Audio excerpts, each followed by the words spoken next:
Part 2 of the Teachings for the New Golden Age by beloved Ascended Master Kuthumi. Preparing Teachers for the Golden Age. Children and Education. I greet you in the name and spirit of Lord Gautama, formerly the Buddha, now Lord of the world, at whose feet we learned so much of the law countless centuries ago. Well do I remember the blazing sun that beat down upon our heads, the long and dusty roads that led us across the length and breadth of India, following an invisible course, by which our Lord magnetized the very substance of the earth itself and sanctified certain locations where holy men of later embodiments would find truth by reason of his earlier presence there.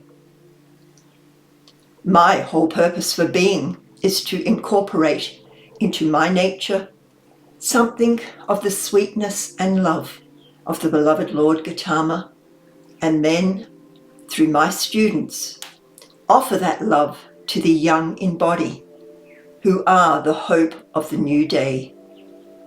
To this end, those students who are presently engaged in the almost hopeless endeavor of maintaining a spiritual, mental, and emotional balance in the educational system, which you refer to as progressive, are under my constant protection and watchful care. The Lord Gautama was the great exemplar of the middle way.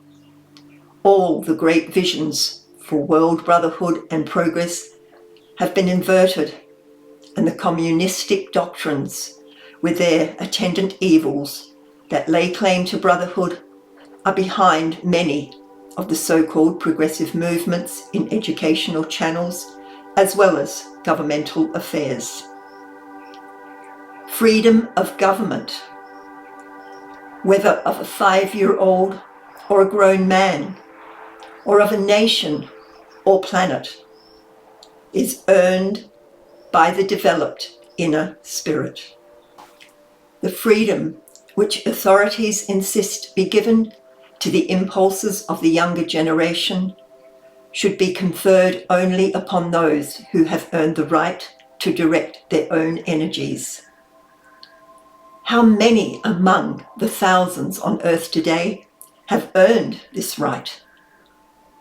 Your answer lies in the fact that the Christ self of every man will release the good of the causal body without limit when the outer self has proven that it can consciously and constantly draw and direct its energies harmoniously at all times, under all circumstances. Yet, the educators choose to give the undisciplined children the right to channel their energies when, for the most part, even the guardians of those children cannot provide a suitable channel for which the sweet life essence should be summoned from the heart of God. In Crotona, I did use the method which is being used in the school system today, but with this difference. Within the heart of each life stream is the teacher. Because of the riotous whirling of the emotional and mental bodies, very few can make a contact with this teacher and must rely upon the kind offices of a consciousness which has developed this capacity. The heritage of knowledge and wisdom that has survived the vandalism of the ages provides such a store of knowledge from the illumined ones and the lesser teachers filling their cups at the cosmic well, thus teach the channeling of the energies through the arts. In rare instances where a life stream embodies who has already developed the capacity to contact the teacher directly, I allowed such a one full freedom to develop from within his own God flame and to them I gave a guru who gently unfolded the wisdom from within. In the future, I hope to again establish such a school and draw the highly evolved life streams into it, and, with the help of good students, allow this freedom, but only to a select few. However, in the field of art, music, and general education, without the training by competent teachers, the younger generation will definitely not progress until the situation is dealt with by the God authority which, thank God, is to be allowed full of freedom in the immediate future. Each man makes for himself the path and sets the pace. I reverence the presence of God and its silent wisdom, which is so holy that I do not profane it by utter unnecessary sounds. I learned early in my ministry that around me were many voices which filled my mind and my being with confusion, until I looked up and heard the one voice, and then my ears were deafened by the tumult forever. As there are not enough vehicles awakened to be the doors through which they can come, we must use as best we can the material at hand, and through so-called circumstances, draw together the spiritual wheat, which will be the nourishment of the future. Many great and important spirits are taking flesh garments to carry on and expand the Master's work for the centuries to come. Where, in God's name, are they going to find habitation fit for their spiritual unfoldment and their delicate and refined vehicles? Through the length and breadth of every land, we find millions of unawakened humanity whose homes and environment would completely stop the progress of the incoming soul for its complete embodiment. In every land and every clime they come, and it is my individual responsibility to secure the best possible means for housing and raising them.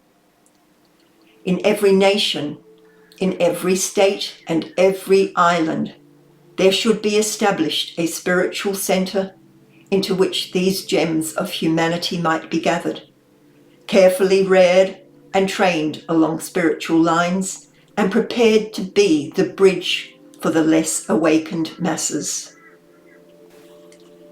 As there are not enough vehicles awakened to be the doors through which they can come, we must use as best we can the material at hand, and through so-called circumstances, draw together the spiritual wheat, which will be the nourishment of the future.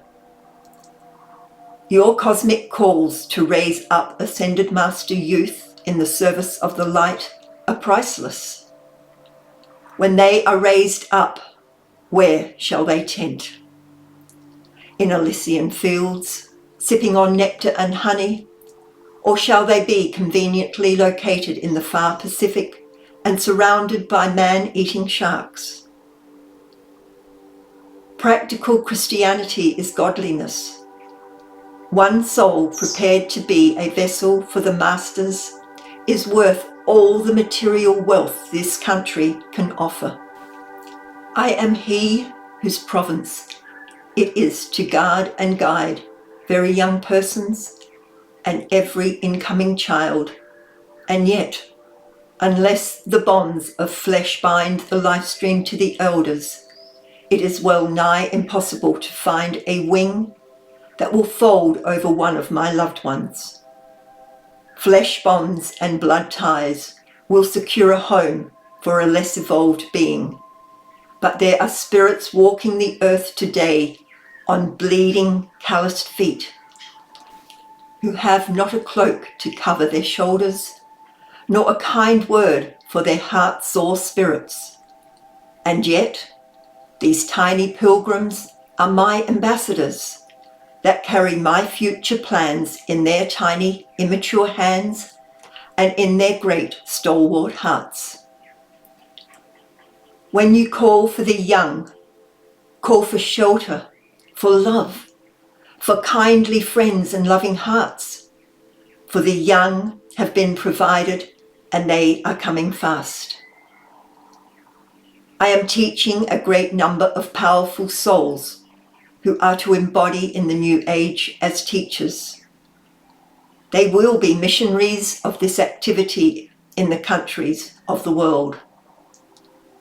I teach them by pictures, showing them the embodiments they are going to live, each one able to follow his individualization by the color of the robe he wears. They see, acted out, each great crisis and decision they will meet, and we run down the action and reaction of the several different paths they may take. When they go back into earth bodies, they will recall the proper divine plan and follow that.